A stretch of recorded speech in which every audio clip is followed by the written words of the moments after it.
बिल्कुल। और पंडित जी, क्योंकि आप इतनी तारीफ कर रहे हैं और ये दिखने में भी आ रहा है कि नरेंद्र मोदी के बिल्कुल समकक्ष जैसे, उन्हीं के जैसा कद और उन्हीं की जैसी तेजी से आगे बढ़ना, ये अमित शाह के व्यक्तित्व में नजर आ रहा है। लेकिन पहले नरेंद्र मोदी का प्रधानमंत्री बनना और अब उनके सबसे करीबी अमित शाह का अध्यक्ष बन जाना पार्टी का, कहीं ना कहीं एक अनदेखी वरिष्ठ नेताओं की एक बार फिर से वो सामने आती है। तो क्या लगता है कि वरिष्ठ नेताओं में कोई असंतोष पैदा हो जाएगा?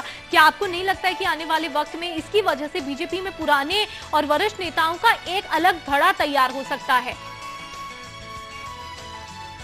देखिए, जब राजा चलता है तो प्रजा साथ में चलती है, मंत्री साथ में चलते हैं। जब अटल बिहारी वाजपेयी चलते थे तो डेफिनेटली उनका विरोध करने वाला कोई सामने नहीं आता था। इसी तरह जब नरेंद्र मोदी चलते हैं, मैंने, आपको याद होगा, इलेक्शन के दौरान ये बोला था, जब सूर्य उगता है कि उसकी रोशनी पूरे संसार को मिलती है, चांदनी जी। इसी तरह अमित शाह एक सूर्य की भांति उगे हुए एक सितारे हैं, एक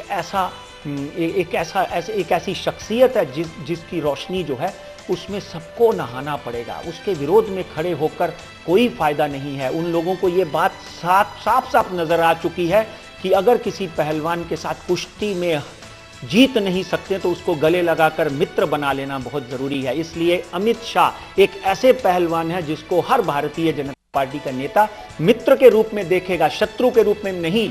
यहां पर धड़े की बात करें कि एक और समूह बन सकता है, एक और अंदर के अंदर षड्यंत्र बन सकता है।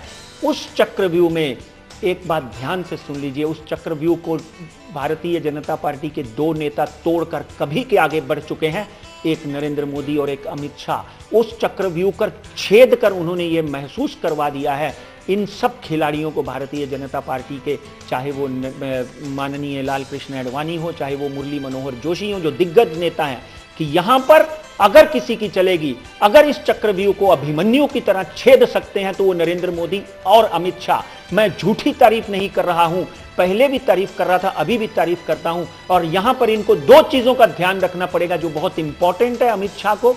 एक, उनके रोग स्थान की बात करते हुए कि उनको अपने ब्लड प्रेशर, डायबिटीज और अपनी सेहत का ध्यान रखना पड़ेगा। लथार्जिकनेस और सेहत के ऊपर उनके आघात शुरू हो जाएगा। 14 तारीख से शनि और मंगल इकट्ठे हो जाएंगे तुला राशि में, जो विस्फोटक साथ वातावरण पैदा करते हैं।